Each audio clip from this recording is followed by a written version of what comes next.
If you're an entrepreneur, a leader, a visionary, and you want to impact more people, number one, let's talk. I would love to talk to you about being a guest on our 12-hour marathon. We love supporting you to impact more people, to create a bigger ripple effect in the world, to help people become their greatest possible self. Number two, if you want to create your own platform like a podcast, come talk to me as well. I love talking to you, supporting people, coaching, and really getting into the nitty-gritty of what's the plan, what's the strategy, and how do you actually make an impact with what you're doing, the message you're getting out to the world. It's a blast. You can find me on Facebook, facebook.com/th3burns, or you can search Chris Burns or at I am Millionaire Chris on Instagram, or send me an email, chris@beyourgps.com. Looking forward to hearing from you.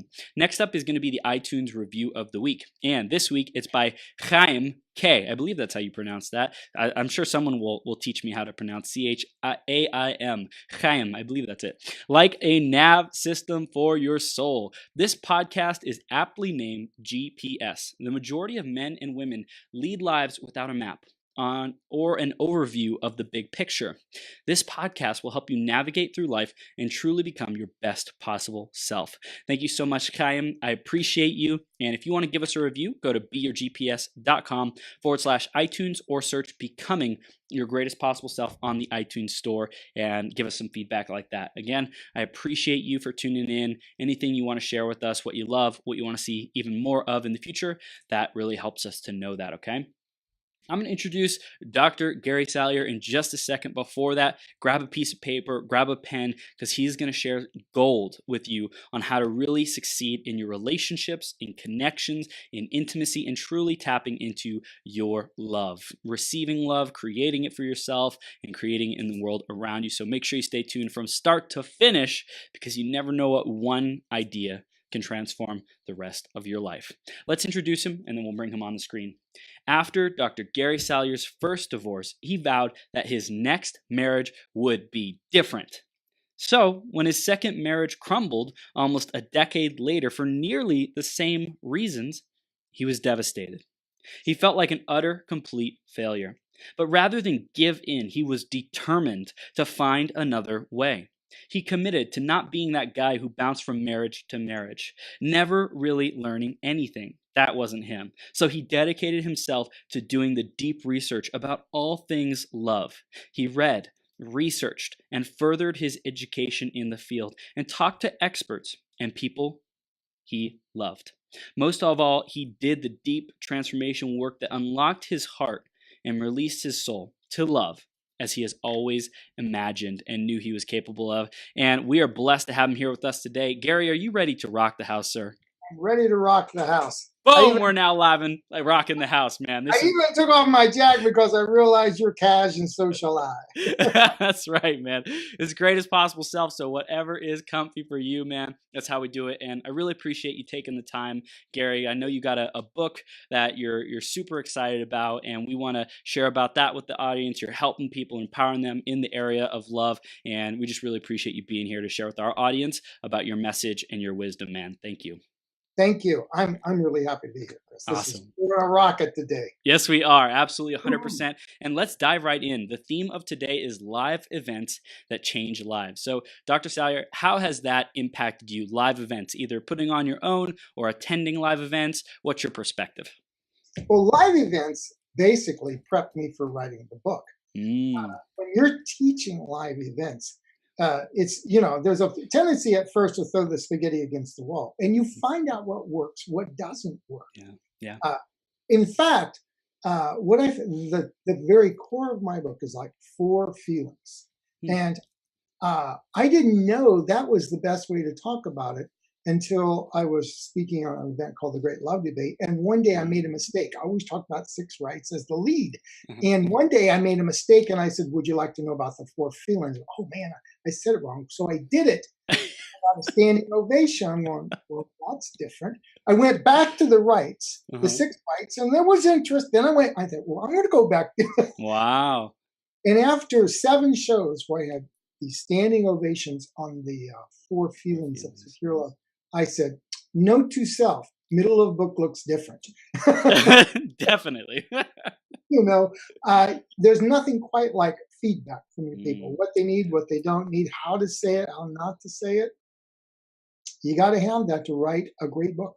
Wow, that's great. I love it. I love it, Gary. And especially it's the live interaction. You can get that response. You can get that feedback. And I think that's what a lot of people are wondering on the entrepreneurial and being a purpose-driven entrepreneur and messenger. We're always wondering, is this really going to make the difference? And it sounds like for you, live events and speaking at them and educating people and entertaining them. And at the end of that, you got your measure. Is this really sticking? Is it really hitting home by getting standing ovations? I think that's what everyone dreams of when they get onto the speaking track. Oh yeah, and when you get on the speaking track, you will inevitably be in many different types of venues, Yeah. audiences, and it will. If you do it like in the San Francisco area, I had a certain niche that showed up to my live events. Mm. You speak on a water venue, and suddenly people are coming to these events and asking questions that they don't normally get asked. So you get a better feel for what a national audience that's going to buy your book looks like. Wow. It was invaluable to me to know what to say to my people. Oh, that's incredible, Gary. That's awesome. So I introduced you a little bit, and in your own words, why don't you share who you are, what you stand for, and what your clients come to you for? Basically, I'm a seeker after all things lasting when it comes, Mm. you know, Mm. and I just rewrite the rules of love in people's brains so they can have a soulmate, whether they're married or single beside Yeah. them, rather than that empty partner, an empty pillow or a frustrated partner. That's who I am. That's what I do. And the book is just an outgrowth of 10 years of noticing what really changes people's styles of loving Mm. versus just coaching or just advice. Because we've all had advice, and it doesn't. You got to change what's underneath the Yeah. coaching. Yeah. Yeah. It's like the operating system, the hardware, the software, you got to change it all. It's not just like band-aids, not just add a few different apps, because if there's a virus that's, so to speak, infected the operating system, then it's not going to work. It's not going to, be able to produce the results that we want and function properly. So it sounds like you really help people to rewrite those rules of love, of intimacy and relationships so that they can have successful and fulfilling ones. I do. In fact, chapter 3 is called "Love is the Operating System," Ah. because these templates control everything. They've got what we learn about love in the first 3 years ago become like templates, permission slips. And the brain is very economical. It will swap them out for business, health. And people will say, well, why am I'm having the same issues kind of with my staff as I do with my boyfriend. How is that? Well, Mm. love is the operating system. It's not a program. It's not an app. It's the OS 10 or whatever the version is. Yeah. Yes. Wow. That's incredible. So I want to go back into your journey because you're helping people in a really big way, and it wasn't always like this. In fact, you kind of had to learn how to help yourself first. So take us back there, Gary. Okay. Great. So I had the privilege, I guess, of being born into a family that was pretty dysfunctional. Nobody graduated from high school in 7 generations, and I kind Wow. of broke that mold. Wow. Just a little bit. And when I was young, I was 7, I just was at this party where everybody was drunk, and I noticed nobody was being nice, nobody was being loving. And I go, why can't we be more loving? Why can't people? Yeah. And so by the time I get ready to go to college at 18, I was bound and determined never to be divorced. Just, it was a soul level. That's not happening to me. So I sign up for these 2 majors, religion and psychology. And I go, I'm going to knock this thing out. So my senior year in college, this is an honest God truth, my professor calls me in and says, I want you to take this personality test. So I take it, and calls me in a few days later, and he says, well, you have a personality. I'm going, great. And the last thing he says is, I'm walking out the door, he says, oh, by the way, you have a 90% chance of having a divorce. Floored me. And within 2 hours, I delayed graduation. Could have graduated that year. To go back a 5th year to go after a 3rd degree in marriage and family. I was going to, and I said, I'm good to go. 12 years later, she says, I want a divorce. And I'm going, I don't understand this. How did a 10-year marriage go down the tubes, a 13-year relationship? I did everything.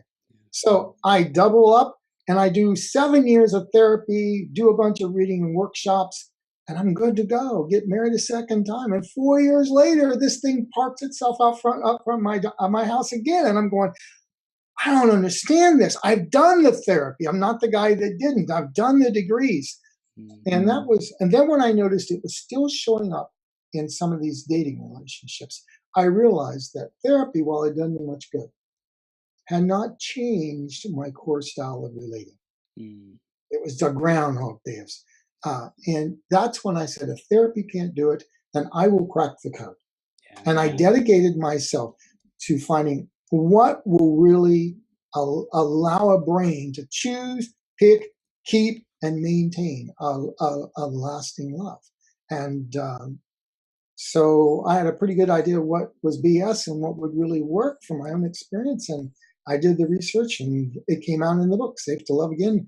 And it's been tested with all 10 years, 11 years of clients. This stuff works, but it works a little different than most therapy does. Yeah. So I'm curious, what were some of the misconceptions in the beginning when you felt like, man, I've worked on this stuff, I've done the therapy, I've done the work, I've done the research, and it still didn't click? What were you missing at that point?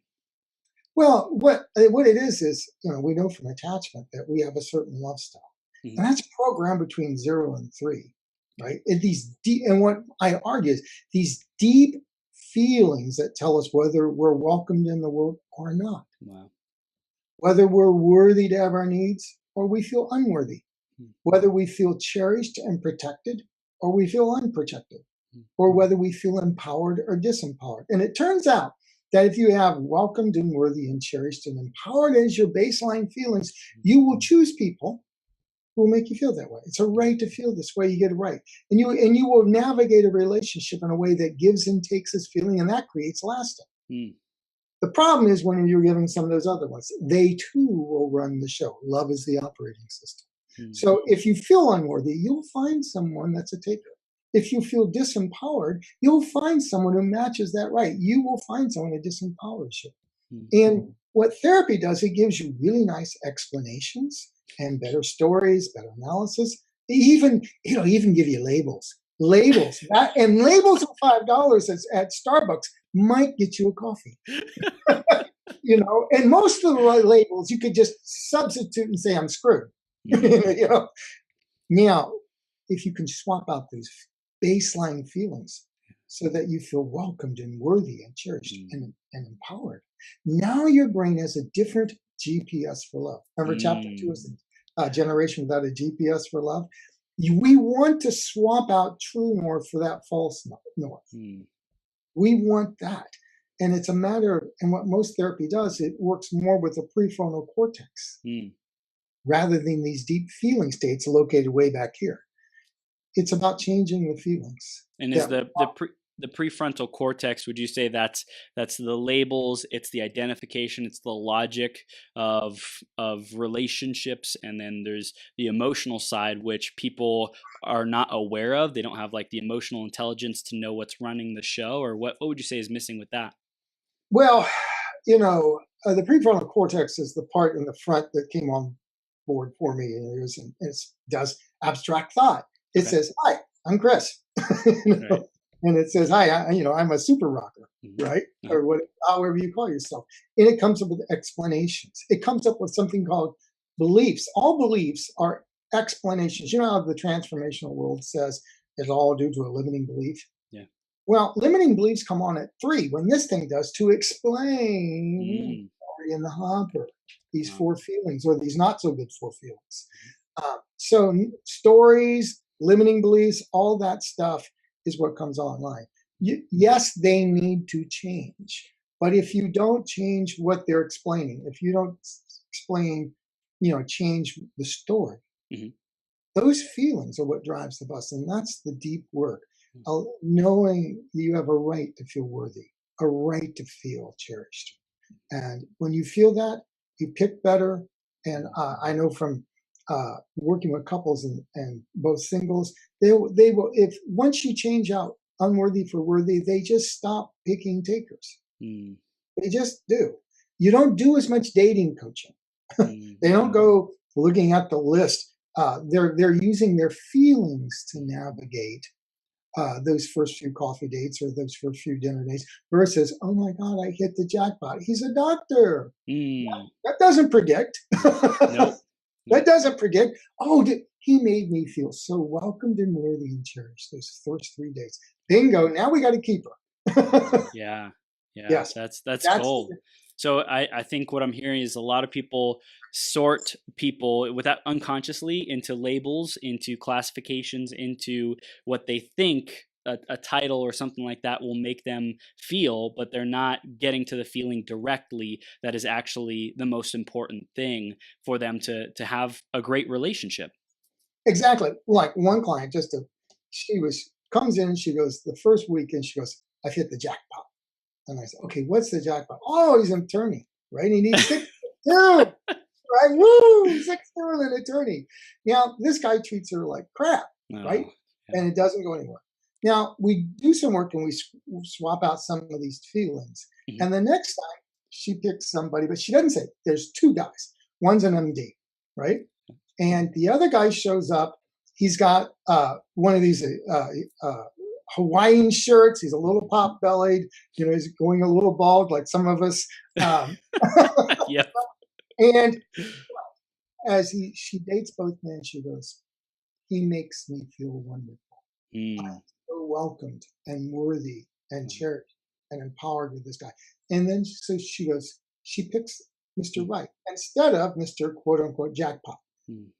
And the search engines online, they have all these little characteristics. We know that compatibility from research doesn't predict lasting. In fact, couples that don't that don't make it always blame it on lack of compatibility rather than the quality of the friendship, these feelings. Wow. So what online is doing is actually it's actually substituting a false GPS. Wow. So people are thinking it's based on hobbies and common interests when really, is there any way to tell what those feelings are, the worthy and cherished? Can you communicate that online, or does it only happen in person? Well, no, in person is when your attachment system kicks in big time. Yeah. It's hugely connected to facial expressions and body language. Okay. And just energy. But so if somebody is texting you inordinately, right? And they take a long time to get back with you. Or they go, oh, something came up. I got this big meeting. And you can't get past email. How really welcomed are you going to feel after a while? How worthy do you feel? There's a lot, just kind of notice how you feel up front. Are they willing to, do they write you back immediately? Now, sometimes people can go away for a couple of days. I'm not saying kicking too much at that, but just notice, are they wanting to text you indefinitely? And, how well do they say, I can't wait to meet you? Do they say, well, I think we got something in 2 weeks? I've heard, especially my women clients, wait 2 and 3 weeks for a guy to say, let's meet. That's not welcomed and worthy. No. That's not. If that guy really is into you, damn, he's going to be there 3-4 days in a week. He's going to try to meet you, right? And the same is with for men. So you can pick up the clues early. People always leave the clues, and you're always looking for those 4 feelings. They were put in between 0 and 3, and your brain uses them for every relationship, even in business. You think about it. Even here on the podcast, you did a great job welcoming me with joy. Right? Yes, and you're empowering. I mean, you've got that smile that lights up like a Christmas tree. You do welcome with joy about as good as anybody. Thank you, man. I appreciate it. And this is gold, because anyone who's listening is going to start checking in with themselves and become aware. Am I feeling welcome? Am I feeling worthy? Am I feeling cherished and important? The 4 are empowered, welcome, cherished, and worthy. Is that the 4? Yeah. Welcomed. Yeah. I said welcomed, worthy, cherished, and empowered. Yeah. Yeah. And if you think about it, just think about any relationship out there, if you're listening, think about 1 to 10 in your last relationship of the 1 year. Do you feel welcomed with joy? Well, good morning, gorgeous, or whatever. Yeah. Good morning. Worthy and nourished. You're able to reach out for your needs, and they respond back. They're tracking what you like. cherished and protected is I get to be a me in an empowering we, a supportive we. You don't Yeah. go it all alone. You're not the Marlboro me, a me and a we at the same time, because the we's important.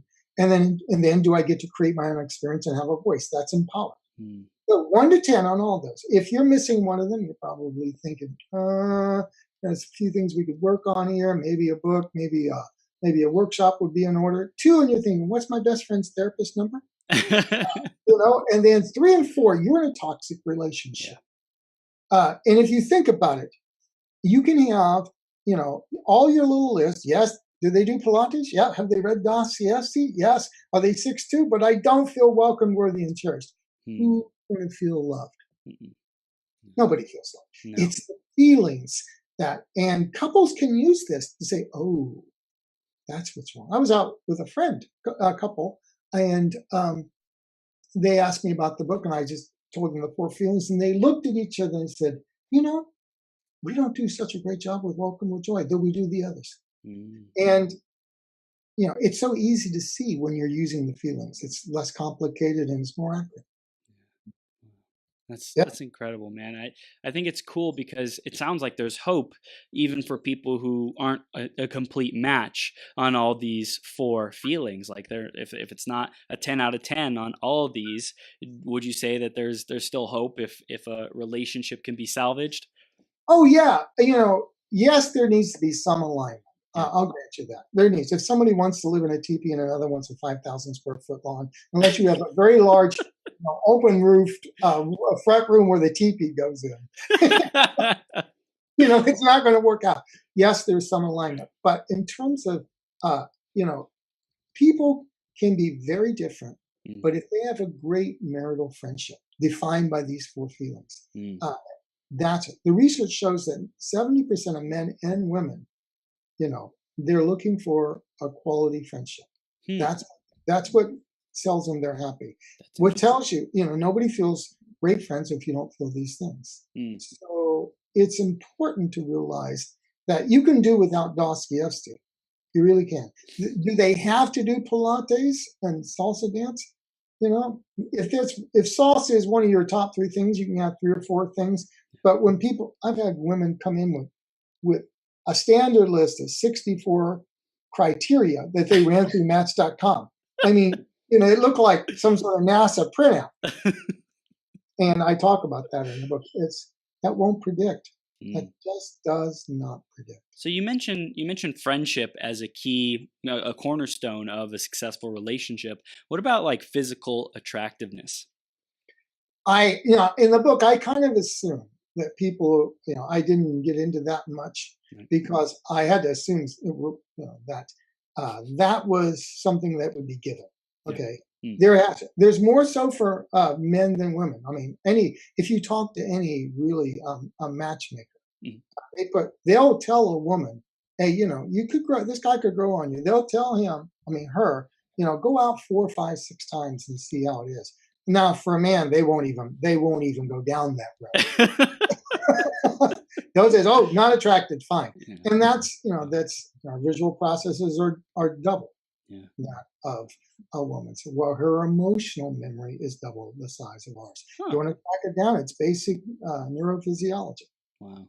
That's incredible. So it's the friendship. I want to dive into that a little bit more, that most couples are looking for, that men and women are looking for that. Why do you think it's friendship that people are searching for in their romantic relationships rather than, let's say, security or physical attractiveness? As that's a given, but like as the kind of thing that most people don't know about. Why is it friendship?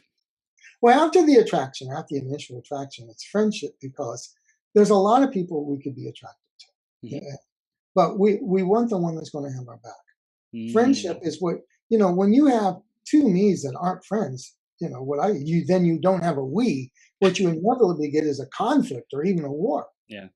There has to be a we.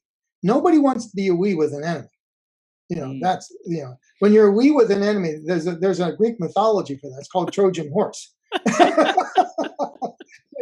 That's, and what we want is to have somebody that really, I guess the best scene I've ever seen in a movie was Shall We Dance? where the private detective looks at Susan Sarandon's character and says, "Why do you think we get married and we partner off?" And he says, "Oh," she goes, "That's easy." She goes, "In a world of 7 billion people, which one of us matter? But in a marriage, you promise to witness each other. You will see each other's life. You will be there when the hard times." That's what's underneath the marital friendship. That's what, and we want someone that gets us, that understands us. Human beings are a little unique. We know we're alone. Yeah. Other animals want to bond, but we want intimacy. We want someone to step inside our head and understand us. One would rather have a friend do that. Yeah. Yeah. And I like what you said about someone who has our back. It's like a trust. So that intimacy, that trust, that we rather than me and me, is it simply focusing on these feelings of the worthiness of being welcomed, of being empowered? Is it focusing on those and saying, hey, can I just give more of this? Can I just develop this muscle of giving these emotions to the other person to create that kind of a friendship? Now, there are skills that go with all of these. I talk about them in the book. There are skills, right? Welcomed is like when you can turn toward a bid for attention versus turning against or turning away. Turning against is, no, I don't want to do that. That was dumb. That's, or turning away. Sure, there's skill sets.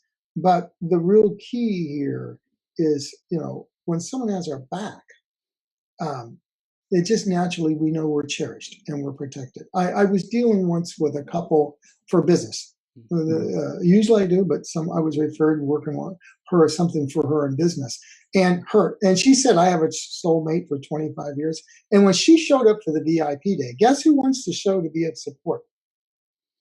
Mr. Soulmate, right? And there was one point, they're sitting on the couch. They have a wonderful marriage. And this is what it really looks like inside a great marriage. And they were talking about some legal issues they had. And what they said this in unison, says, but if you come after us, she goes, we get in the foxhole together and it's back to back, guns. And you could see they were a team. They had each other's back. They were watching out. It started from him coming up, flying up with her. And it ended, with them just being a unified field of we are team. We are we. You come after one of us, Three Musketeers time. And I remember sitting, and I wish I could bottle this moment for so many couples. Yeah, it was just such a beautiful moment of we got each other. Yeah. That's powerful. So you wrote this book to be able to empower people, whether they are with you in person, they're able to work with you, they're able to hire you and work one-on-one. Is the book kind of a co-partnering, so to speak, with you, and it's like a workbook? They can do it at home at their own pace. Would it be best to work with you in person? Can they do it on their own with the book? Like, how does it work with you and being the expert, the relationship and love expert? That's a great question, Chris. I wrote the book as a guidebook, as a GPS, so people understood what's really the issue. I'm tired of singles constantly being fooled by all this dating advice, and they don't know what really creates a lasting love. Couples as well. Now, can someone read and benefit a lot from it? Oh yeah. I mean, I'm getting all sorts of stuff in emails from but these 4 feelings have to be swapped out by someone that really knows how to do it. I mean, it's deep. Just reading about it enough, you have to be able to do some techniques. And so I had one for why can't you write a book and tell us how to do it? A few weeks ago, I had a friend that I know, and she's reading the book, and she's a coach herself, and she's going to work on herself. She goes, I am claiming all my rights by myself, and I'm interested in how that works. And I listening to her telling me how she's using her methods to reclaim these rights. And the funny thing, she didn't hear the one right that was the big right that was missing. I haven't talked about a right to separate and belong. That's what's underneath cherished and protected. She had a huge right to separate, do it by herself, which she's doing right now, Yeah. and no right to belong, have support, be part of we. And every time she talked about like restoring my right to have my needs met, it was in the key of doing it by myself. Oh, restoring the right to create my experience. It was restoring it in the right. And I said to her, so you're seeing every last one of your needs and your rights through the prism of the one right that you're missing that you can't see. Mm-hmm. This is what trying to work on it does. You know, like the medical doctors all know, the doctor who treats himself is a fool for a client. Yeah. You can't see the resources if you've never felt them. You need someone to, so there is a journey. You need someone that can help you reset these rights, these feelings in a deeper way. And I wanted people to know what would really fix them, so they can get back to being secure. And the other big thing is that nobody's wrong. Everybody took the best deal available at 3 or 4. Yeah. And so I'm tired of people feeling wrong. These brain made an adjustment. Let's help it make a readjustment. Yeah. So it's like there's just a missing piece of the puzzle. Nobody is wrong for how they see the world or how they've been in relationships up till now. Because some people may have been, quote unquote, the victim of a relationship and feel like, why me? Like I partnered up with this guy or this girl who totally treats me like crap. Or I'm sure your work also works for the people who are on the other side of that and felt like they were the person who took advantage of people and weren't the kindest or nicest people they could have been. I'm sure it works for both of those people, right? Exactly. You know, think about it like this. I talk about missing rights. Let's talk about a right to separate and belong, where the real right is you get to be a me, but you get to be a me in a we. Someone's got your back. It feels good to be in that we. You go out and explore and you come back. Now imagine like some of my women clients. Imagine you had a father that molested you and was constantly looking at you funny and making inappropriate body touches. Being part of that we is not the best deal available. No. Being invisible is a real good. A lot of times, I'm always invisible. It'll work out invisible. I can't get seen. And you track it down to what happened in the relationship with mom and dad. Even the business things come down to this. Wow. Or they'll say, I want to be distant. And they're married. And the husband is saying, she will never get close to me. Because the brain learned the best deal available is to be separate. Mm-hmm. Now we have to restore that for that couple to make it. And we have to help her brain be safe with now being part of a we. Now, at that time, when she's 4, 5, 6, and 7, separate is the absolute best deal available. Yeah. Absolute, but the brain doesn't have an expiration date for that security memo. And we got to give this an expiration date so that she can have the love she wants. Wow. Yeah. So would you say there's a general process that you take people through to discover what is from their childhood that might be affecting their current beliefs and paradigm and how they see the world? Yeah, I do. I use NLP-based stuff, more soulful variety, and not just anchoring something called re-imprinting. We go really deep. There's a bunch of things, and I use family soul work. With couples, I mean, I've been well-trained by Gottman, Terry Real, a bunch of people. But nobody has this signature system of the 4 feelings. I track them unmercilessly in a couple. They are always on my horizon and these rights. And if you can work them out, then things change. So while I may give them some skills, I never give them a better skills to have a better experience until I made their brain safe with having the better deal. Like the woman that didn't want to be seen. She's got to be safe feeling seen again before you can give her rights to assert and be seen and heard. Yeah. So, and then they do, and it's like, oh my God, there's freedom, there's peace. And who knew it could be like this? Where did you come up with the name Free to Love Again? Well, it was actually safe to love again. But free, you've got a great right to create your own experience there. Yes. Yeah, safe to love again. Okay, you want to know how that came to me? At first, the title of the book was Resisting Love. And I was at a retreat, and Marcy Shimoff came to visit. And she was only there for like a couple hours, and the person said, go on a break. And it just so happened she and I went out. I didn't even recognize her. right? 6 New York Times bestsellers. And we're talking, and I tell her I'm thinking about writing a book. And she goes, "Oh, what's the title?" Right? And I tell her Resisting Love. And then she goes, I love your concept. She goes, but I would change that title. And I said, "Who are you?" She goes, "I'm Marcy Shimoff." And you'll like this. I said, "Oh, you have a New York Times bestseller." She goes, "Actually, I've got 6." And I go, "Yes, you do." And she goes, "Gary, I know that," she goes, the concept is beautiful, but your title and your brand is safe to love it. And to be honest with you, the universe dropped this one on my lap because it wanted to, and that's and I realized, oh my God, that is actually what I mean. Yeah. So I thank the universe and Marcy Shimoff for that title. It's beautiful. And I think the safety is beautiful because we're in a world of constant fear and doubt and shame and guilt. And it's like, if we can feel that safety, or I love how you said also belonging, and like that feeling of belonging, feeling of welcomeness, like that is so powerful that so many people feel out of place. They feel like they're not where they should be.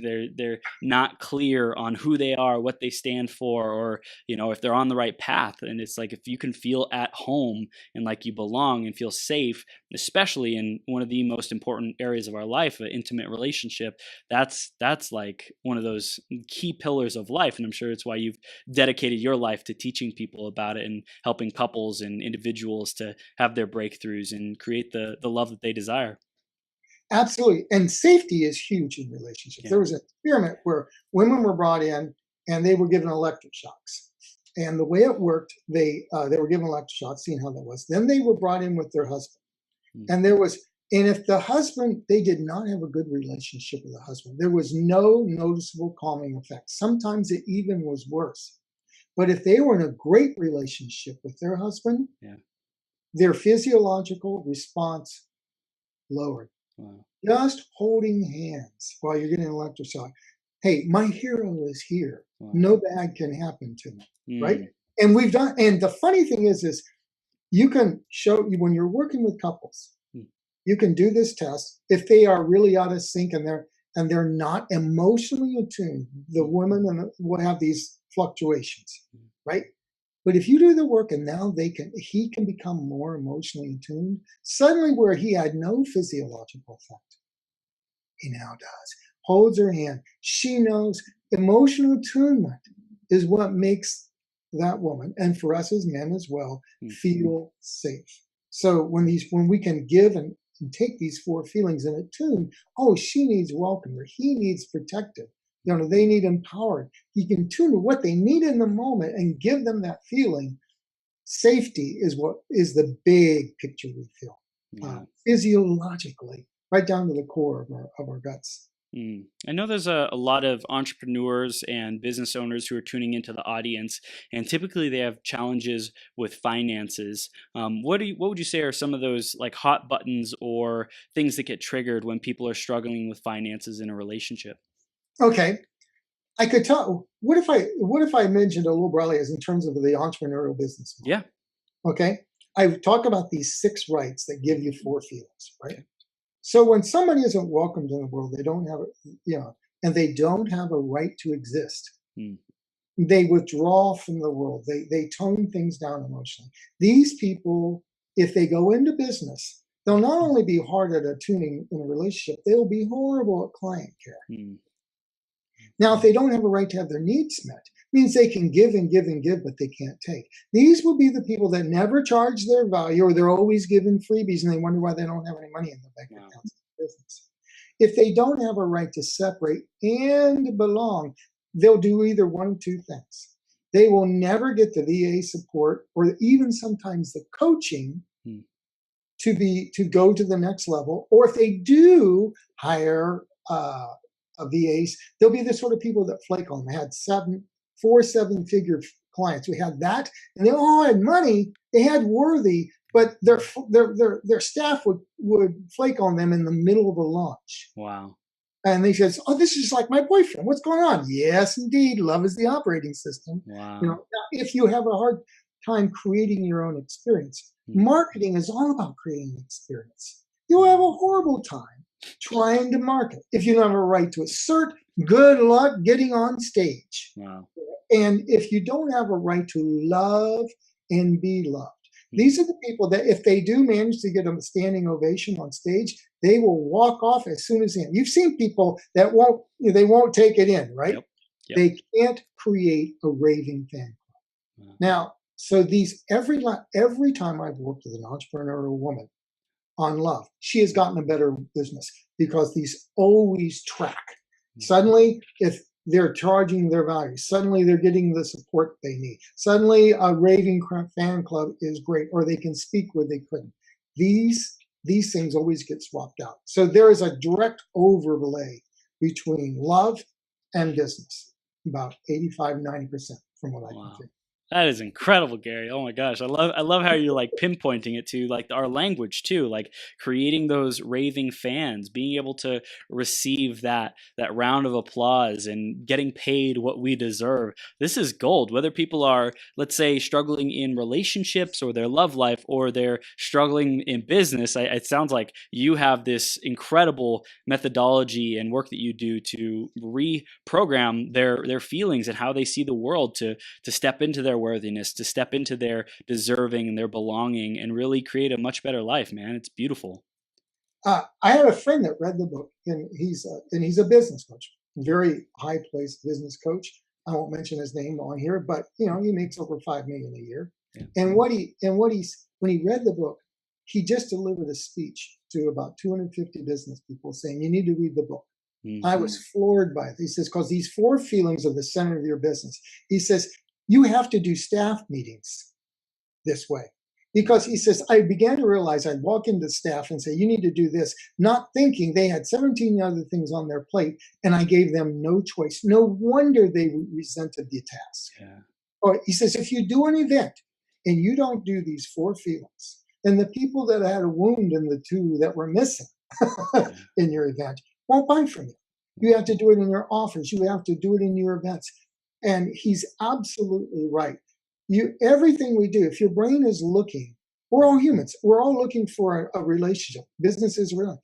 You got to feel welcomed, worthy, cherished, and empowered. And I'm always thinking, even if I'm at Starbucks, how can I make that person feel welcomed?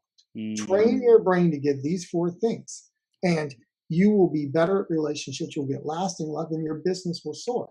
And it's just getting better and better at noticing and tracking them. And when you don't, give yourself the humor. A couple of weeks ago, my son calls me. He's 35. I was in the middle of the book launch, which was a hairy deal. I'm just saying, and I had support, but it was a little more than I thought it would be. Yeah, how'd you like to go to an A's game? I said, oh, Kenny, I don't have any time at all, man. I'm sorry. And I heard the tone in his voice, And about an hour later, I called him up and I said, my son, I did a lousy job welcoming you with joy when you called. And sorry as your father, I said, let's look in our calendars. Yeah, give me a little time to get beyond this space-time vortex. And I made a repair. I tracked it, and you got to get your brain to track it. You wake up in the morning and you storm off, and you say, honey, I got to get to work. I got a big project. Call her back at noon and say, honey, gorgeous, that was not my best moment with you. I'm sorry. You are the love of my life. And she just may say, really? Is that how you, and you just say, and make her feel worthy and listen to her feelings, and then, they'll turn towards you. This is how we are geared to live life. And it just so happens to work that way across the board. Again, you work out with health. Yeah, so that's powerful. And I love what you said there. And for anyone who didn't pick up on it, you made the gesture, which I think the sincerity is what like women really want. And then she might like blow up because she just wants to be heard and like share what she's going through. And then you just sit there and you're like, hey, I love you. And I know you might be a little bit frustrated. I receive your communication.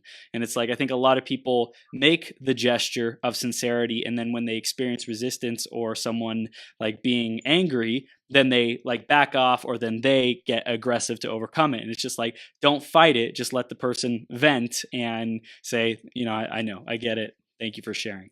It's okay. And that's emotionally tuning. A few years back, I was writing a big manual for my couples retreat that the book was based on. It's called Extraordinary Couples. And I was dating somebody at the time, and she called me. I said, honey, I'm really working very, very hard on this. She goes, okay. And she calls me later and says, I said, man, I'm on the next section. I got to get this thing done. Okay. Calls me again. Man. And I said, I got to get this thing done. Because I gave myself 8 days to write a 150-page manual. Dang. Intellectual Superman doing this thing. And then the fourth time she goes, fine. And I go, I should call her. No, I got to get this done. And believe it or not, I'm writing on turning towards someone's bids for attention. Yeah. And after about 2 minutes, I look up to the universe and say, you have a warped sense of humor. and I call her up, and she goes, I didn't feel very welcome with joy today, Dr. Salyer. And I go, nor should you. And she goes, no, I shouldn't have. And for 10 minutes, man, she let me have it. And she was right. I said, I did a lousy job. Mm. And then we talked, she calmed down, we talked for another 10, she goes, go back and get them tired. Now that's true. That's worthy. Mm. That's cherished and protected. And you can see them either way. But either way, I realized I did a lousy job protecting her bid. Mm. And I empowered her to speak her truth. She should have been angry at me. I did a lousy job that day. And if you're out there starting a relationship, or you're well partnered, on Sunday night, I challenge you to just on Sunday night come up to your spouse, say on a scale of 1 to 10, how did I do as your partner, your husband, or your wife? And anything under a 9, what could I have done better? And then ask, what feeling did I give you, and which one of these were you missing? You will keep your relationship from going off track. Yeah. And it's important to get it in the small moments before, when it's an 8.5 or an 8 or a 7, before you get to 3. Yep. And I've found that sometimes people can be resistant to confronting something in the moment, but in those, like, let's say weekly designated sacred spaces, safe spaces where you can say, hey, here's my honest feedback. Here, I love you, and I just want us to have the best relationship possible. Here's how you showed up for me. How did I show up for you? Okay, I was like a little bit lower than I had wanted to. It's just a safe space and an opportunity. I know for my girlfriend and I, that's been an incredible practice and exercise to be able to give each other that weekly feedback rather than waiting months and months for it to like blow up and accumulate for something back, 6 months ago that we never talked about and covered. There's couples research, they call that the research calls it the xeric effect, that anything that isn't processed keeps repeating. Yeah. He has to close it's like a waiters that can go out and they can have 30 or 40 things open. They know that person wants Chardonnay, this one wants that. The moment they close the order, moments it's completed, they can't remember who ordered what. And the brain keeps open those orders that were never completed. And this is why couples will hear, I can't believe you said that. That was 16 years ago. But you never dealt with it. You never acknowledged the truth or the hurt. So empowering with choice. If what we do, when we don't do these emotional attunements, it comes out sideways as gridlock. It comes out sideways as a criticism that you don't know why you're criticizing them or why you're being critical or why they're being that way. It's because some dream was not acknowledged, or maybe a hurt wasn't. These things have to be processed, and if you track them, they're almost always one or two of these feelings we gave that just went bone deep, and we did not repair. Wow. This is gold, Gary. We've just touched the surface, man. Scratched the surface, but Dr. Salyer, let's give them a final piece of wisdom, final takeaway to really get from this interview, and then let's share with them how they can continue their journey with you and get the book, and if they're ready to go even deeper because they want you, they want your services, they want a breakthrough, they want the best relationship of their lives, their greatest possible relationship. How do they do that? the most important thing is realize nobody's wrong, nobody's broken. Your brain took the best available, and you are worthy of love. It is a birthright from the universe. There's an epidemic of hopelessness and unworthiness. I'm not enough. I don't match 64 criteria on Match or whatever, or I've been ghosted. What's wrong with me? My chopped liver. You deserve to have this love. You deserve to be able to reach out to whatever needs you, whatever will help you find it. Most people don't reach out for help because they don't even feel worthy enough to have even the help to have what they want. So just know that I'm on a worthiness kick with the world. You deserve to have a love that lasts. Yes. It's okay to reach out. Yeah. I love that. And I'm going to ditto that, because I think like you were born inherently worthy. You were born as deserving of anything you desire. So don't ever feel like you are not enough as you are. Like you have to do something or get somewhere to finally deserve it. Like you deserve that. And I'm sure Dr. Salyer, they can have a conversation with you if they are currently experiencing the opposite of that belief and that knowingness. So how do they do that? How do they get the book? Okay. You can find the book on Amazon. Okay. Okay. Just go to Amazon. Yeah. You can also go to my website, GarySalyer.com. Okay. And if you need to talk to me, I do these things called love match sessions, an hour, and we can talk about what sort of support is available. There's a contact form, but books on Amazon, go to my website. You can contact me, ask me questions, find out what more support's available. And I would love to hear from you. I'd love to make everybody that I can feel more worthy and cherished. Yeah. You're doing amazing work in the world, and what are you most excited about this vision and mission that you are creating in the world? What's the impact that you're most excited about? Let's say 5, 10, 20 years down the road. What are you most excited about, Gary? If some of my therapist friends are right that I've cracked a code, what would it be like if we had a world without a 50% divorce rate? What if we had more secure people in politics running the place, so they're tuning to the general population better and to the environment that God knows needs it, right? I mean, we treat the world as if it was totally unworthy and not cherished at times. This will not work. And so I would like to see, not only change a generation's fate with love, but with it could ripple out into better health, better politics. God knows where there's more cherishing. Look at how much contempt is in the air these days. We could do without that. We need cherishing, not contempt, making the others feel worthy. I would love to see the bigger picture of humanity becoming more conscious because they had these 4 feelings that allowed their brain to calm down, relate, love, and become better versions of everybody, and empower others to become better versions of themselves.